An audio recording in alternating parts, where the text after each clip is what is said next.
Narrative Theory Part 2. Though a literary scholar, Chapman works from a communication perspective to theorize meaning-making properties of narrative. He begins with notion that storytelling presupposes the encounter of a teller and listener, although the properties of this communication relationship are complex even when telling and listening takes place face to face. With a teller-listener relationship in mind, Chapman proposes a framework of talking about abstract properties or underlying of discursive personages as a way of talking about the abstract properties or underlying structure of narrative syntax. To make the student of visual communication to understand that there is a conceived equivalence between the visuals and the verbal narrative, to enlighten the student of visual communication about the need to include all forms of expression as narrative in the process of storytelling. As shown in figure 21.3, Chapman proposes that in the telling of a story, each party to the encounter entails three different personages, only one of which you should notice refers to the actual persons doing the telling and the listening. This means that discursive structure pertains to whether a story is told in person or through a text, even though when stories are told through a text, the near life author and the real life audience can only communicate through their implied counterparts. In either case, though the narrative form or compositional structure of the story is understood in terms of inscription of an implied teller and an implied audience as well as that of a narrator and a narratee. As figure 20.13 shows, storytelling through the medium of text makes it little easier to see that the author of a story is neither the author implied in the text nor the narrator, and similarly the audience is neither the audience implied in the text nor the narratee. Instead, these discursive personages refer to the perspective that a story takes toward the events and existence of its story world, and the evaluation it makes it of them. This framework of discursive personages is, in short, a way of talking about the abstract properties or composition structure of a narrative syntax. The framework is useful as an analytic tool to examine how a narrative rendering of reality, or in Fisher's terms, a narrative logic is implied through the syntax or way that a story is told. Furthermore, when casting these properties in pictorial terms for theorizing and understanding a pictorially rendered narrative of the framework is useful for theorizing and sense of the world. With reference to figure 21.3, let us turn then to the description of these discursive properties of the narrative form and a discussion of how they are exemplified pictorially. In the framework of discursive personages presented in figure 21.3, an implied teller is a story point of view. As Chapman put it, point of view is that the physical place or ideological situation or a practical life orientation to which the narrative events stand in relation. Its counterpart, an implied listener, is the perspective or vantage point from which one engages the narrative events. An image composed by an objective point of view, for example, places its narrative events in a reportive relationship to the camera or other composing instrument. At the same time, this compositional structure of spatial relations creates a reportive vantage point for engaging the events of an image. In distinguishing between the structures of implied author and narrator, Chapman emphasized that point of view does not mean expression, it only means the perspective in terms of which the expression is made. In other words, an objective point of view creates the terms of a reportive perspective as the frame within which one creates the terms of a reportive perspective as the frame within which one views the story elements. The same story elements might also be viewed in terms of participatory perspective, for example, if they were framed from a subjective point of view. Within this framework of discursive personages, then it is the expression itself that is characterized as narrator or narrating presence. Accordingly, a narrating presence is the particular way that the material of a story is organized, and its counterpart, a narratee or listening presence, is implied in the appraisal that one is meant to make of its particular compositional patterns. Though a narrating presence can take the form of a character in the story, it is not a person and certainly should not be confused with the author of a story. As Chapman stated, it should mean only the presence actually telling the story to an audience. In other words, a narrating presence comes from an audience's sense that it is being told something. Sometimes characterized as a story's narrating voice, it refers to the speech or other Overt means through which events and exigents are communicated to the audience. With an image, an audience's sense of being told something comes from the way the picture is made through a close-up scale from a high angle with a high contrast lighting in a narrow field of view, and so on. In other words, these elements of spatial organization are overt means through which the events and exigents or content of a pictorial story are expressed and communicated to audience.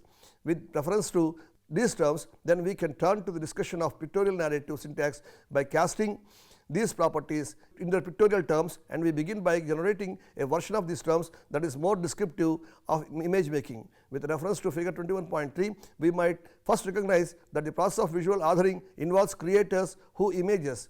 They are painters, photographers, illustrators, graphic and multimedia designers, as well as film and video directors. Some image with a camera, others with pen and pencil, some with computer software programs, and still others with a brush. Their counterparts in the visual storytelling relationship are audiences who view it. When picturing is done with a camera, for example, the imager is a real person who directs what the camera will see, and the viewer is a real person who sees on a screen the results of image. In a visual discourse, then the notion of author is recast as implied imager, and the notion of reader is recast as viewer. In the same mode, the textual properties that inscribe a visual point of view are recast as implied imager and implied viewer. Finally, the textual properties that inscribe a sense of being told something and recast in terms of being shown something, thought of as showing presence of shower and showy positions of a virtually composed discourse. The terms of a visual narrative syntax can be identified then as this inscription of a pictorial point of view, implied imager, along with a pictorial vantage point from which to view the image story world, as well as organization of picturing elements, shower, within an implication of the way this organization is meant to be seen, showy.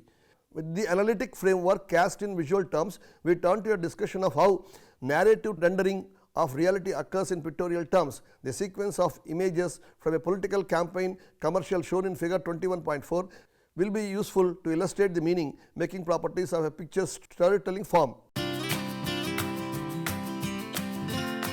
Narrating I, shower to showy. A story to be a story has to be told. Although the content of a story is necessary, it is its discursive structures of telling that interest narrative theories, and a syntactically inscribed narrator-narrative relationship is at the heart of this discourse. In a pictorial story structure, the notion of this narrative presence is found the way that images and sequence of images are composed by an imaginary shower for an imaginary showy.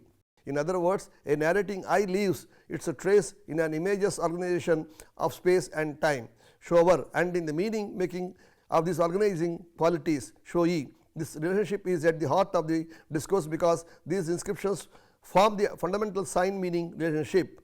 A narrating presence is inscribed then by such meaning making elements of spatial organization as the field of view, scale, level of view, angle, depth of perspective and contrast of view, light and shadow, as well as temporal elements of motion, movement within a frame and between frames in the terms used by Phi. These pictorial inscriptions make up the flow of the significant sites of discourse. Syntax of an image. The syntax, we remember, directs our sense making work. Inward meanings implied in the way that material is formed. Drawing on in the contextual media aesthetics, we can identify an image narrating presence by a close reading of its syntax of spatial and temporal elements. Because objects in these screens are within touching distance, these compositions of space show are literally inscribed for spatially relationships of closeness. Furthermore, because touching distance are experienced perceptually as personal and intimate, the spatial relationships in these images are potentially meant to be seen as inscribed internalness or intimacy. Fundamentally, a narrating I is the means by which space and time are organized. In addition, though, the narrating I has to do this organizing work from some position in space and time. For example, it might be pictorially telling the tale as a participant within the world of the story or as an omniscient observer. As an omniscient observer, the narrating I organizes what it shows to an imaginary seer as if both are outside of the pictorial story and looking it on it. In this kind of structure, the presence of a shower in the organization of an image remains hidden. The narrating I literally reports what it shows, implying that it to be seen metaphorically as objectiveness. In this discursive structure of pictorial direct, an imaginary shower addresses an imaginary seer as if the two of them are involved rather than observing. a pictorial event. The shower literally identifies its participation in the showing with the implication that it be seen metaphorically as subjectiveness. To summarize, theorizing the narrative discursive syntax of an image includes these characteristics of pictorially structured narrating presence and to what we turn next, a pictorially composed point of view. Pictorial point of view, implied imager and implied viewer. In the telling, a story also has to be told from a particular point of view. Although the spatial relations organized by a narrating eye creates a pictorial story world, the spatial relations organized by a pictorial point of view create a position for viewing it. These spatial relations might be composed literally from an observing position, for example, with an implications that you be seen metaphorically as looking at a picture world, or they might be composed literally from an involving or a participatory position, implying that the view be seen metaphorically as looking into or being in a pictured world. These spatial relations inscribe the textual positions of an implied imager and an implied viewer in the discursive syntax of a pictorial narrative. We find all three variations of an implied imager and implied viewer interaction illustrated in the image structures of the first 8 screens of figure 21.4. The first 3 screens are composed from an observing point of view, as if one were looking at scene somewhat omnisciently from outside. In screen 4, however, the spatial relations created prominent foreground object suggests a point of view that is more involved in the events of the pictured world, as if seeing perhaps over the shoulder, along with an imager and looking into rather than just at the way things are organized. Finally, in screens 5 to 8, the spatial relations of almost perfect symmetry suggest a participating point of view, as if in being addressed one were part of being in this pictorial reality. In the short span of just 8 screens, these images shift the point of view from a position to looking in and to being in this story world. In summary, then the discussion of a narrating eye and a pictorial point of view shows the utility of narrative theory to theorize a pictorial narrative syntax. Discursive structures of shower to showee create a pictorial story world, and those of implied imager to implied viewer structure various subject positions for viewing it. These pictorial structures of spatial relations, such as eye level, close up from an observational point of view, are structures of syntax. They are into compositional structures that give form to the objects of an image, and that when analyzed reveal how their arrangements create meanings according to the logic of a beginning, middle and an end. The notion of pictorial syntax is also useful for an understanding the role of pictorial conventions in creating the specific experiences associated with various genres of storytelling. Pictorial narrative syntax, pictorial conventions of story genres. Narrative scholars find an answer to the question about why we need and enjoy stories in the notion of narrative rationality. Narrative, it seems, is a powerful sense-making mode. If this explains why we need stories, however, it does not explain why we seem to need the same stories over and over again. Children, for example, love to have the same story told over and over, and they often insist that it be told exactly the same way each time. In an evening of television viewing, we are also likely to watch and enjoy the same story told over and over if we indulge in more than one situation comedy or catch more than one news program. Certainly, a week's worth of viewing will find many variations on the theme of the crime story. We watch it from the perspective of the cops and from the perspective of the attorneys, from the perspective of the individual criminals and the perspective of the international syndicates. Though the story stuff of these examples is not the same like the children's book that is read over and over again, they have a similar story form that is both recognizable and distinct from that of situation comedy or a news narrative.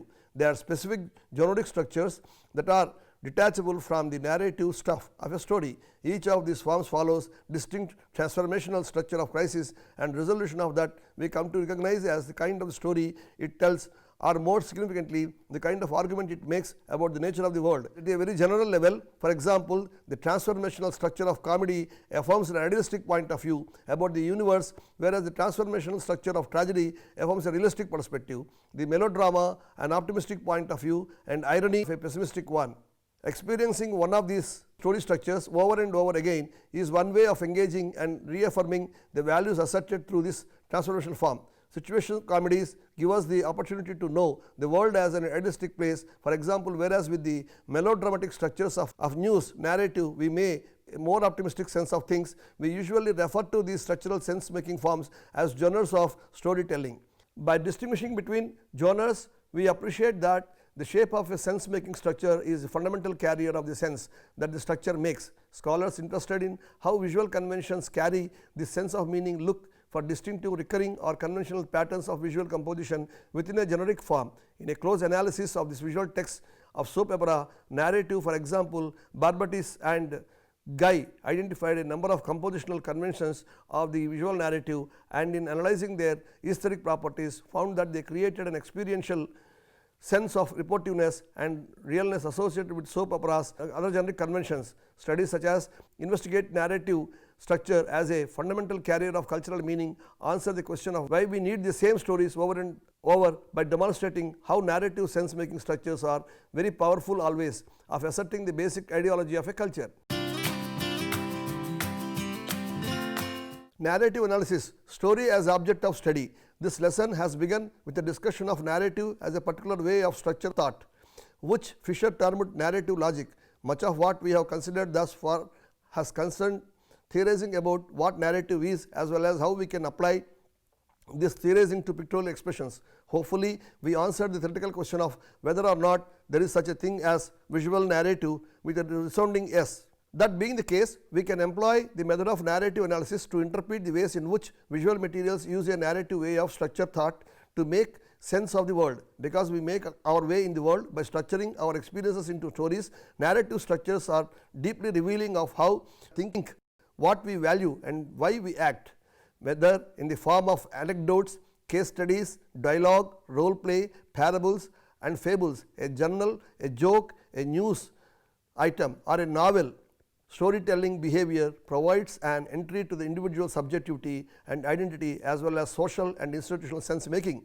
Narrative analysis is the methodology used for studying the narrative logic of this human storytelling behavior. Not surprisingly, narrative analysis is found across a broad interdisciplinary spectrum of interpretive research, including formal literary studies in the humanities, personal narrative in contemporary anthropology and feminist studies, news, advertising and entertainment in mass media and cultural studies, as well as societal level analysis of public service campaigns, public policy making and institutional processes in a political and social studies.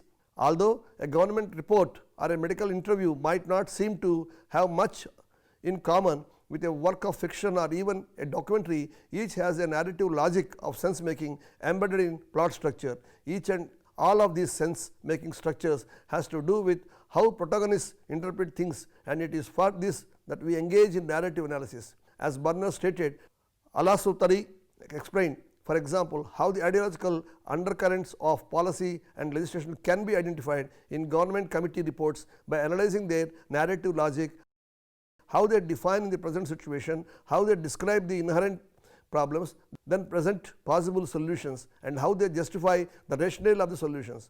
Although less formally defined than a television drama or a novel, these government committee reports are so similar to them in exhibiting a causal sequence or plot structure of problem, complication, crisis and resolution.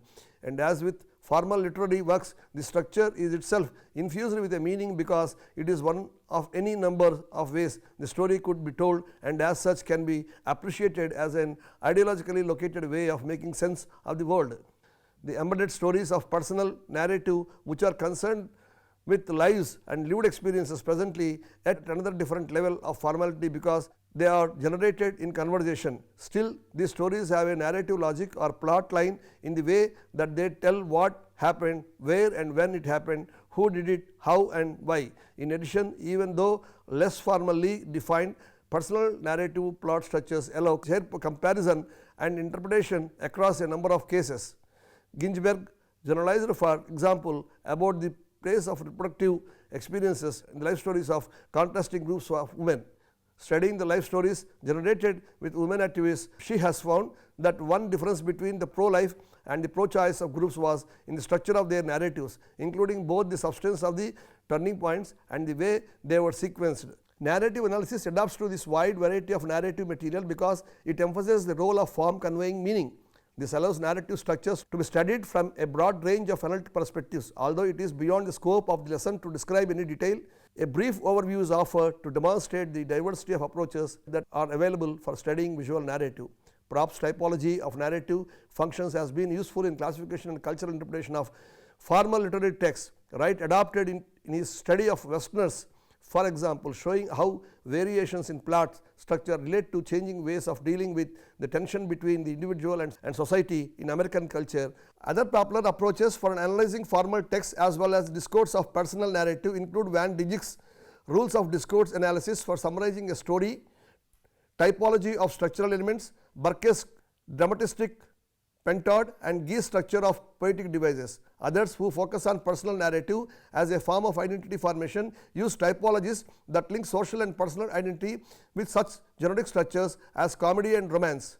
None of these typologies was developed within the notion of an independently meaningful pictorial narrative plot structure in mind. However, their usefulness to visual communication theory depends on finding equivalencies for pictorial structures in the concepts and terms that have been developed from a theoretical understanding of language structure. As an example, Van Dijk's rules for summarizing the discursive structure of a story deal with propositional structures. For visual communication scholars, the first challenge in adopting an analytic structure such as this is theorizing pictorial propositional structures in a way that does not arbitrarily impose verbal constructs on them. Similarly, analysis using Labau's method involves parsing language utterances and their organizing them according to their narrative function. Applying this approach with pictorial material would involve parsing the images of visual structure and then determining their structural functions that Labau describes as abstract orientation, complication, evaluation, resolution, and coda. Using Burke's dramatistic approach to analyze a visual narrative structure dictates identifying a pictorial grammar of act. What was done, where or whether it was done, who did it, how was it done, and why was it done. Although Van Dijk, Labau, and Burke all work the text-based written language structure, Gee's approach focuses on the oral structures of how a story is told. Taking a similar poetic structural approach to analyzing visual narrative would include theorizing such poetic features of pictorial expression as framing metaphors, stanzas, and summarizing couplets. Any of these approaches provides a useful analytical tool for understanding how the pictorial syntax of a photograph, a film, or a website, or any of the images was crafted in our personal narratives organizers' thought. Theorizing visual narrative, in short, we pose questions about pictorial storytelling that narrative scholars since the time of Aristotle have asked for. What is a pictorial? Why do we need pictorial stories? Why do we need the same pictorial stories over and over? And finally, why is our need for more pictorial stories never satisfied? Do they in the end give a narrative form to a logically insolvable problem? If this is the case, as narrative theorists assert, then the issue for visual narrative and especially the ambiguously transparent mediation of film and television narrative is compelling. The challenge is to theorize, study, and create visual narrative in ways that we appreciate its sense-making function as a way to better understand disordered, raw experience as a powerful way of constituting reality and not a way of merely recording it. The notion of pictorial narrative as a way of structuring thought provides a useful tool for meeting that challenge.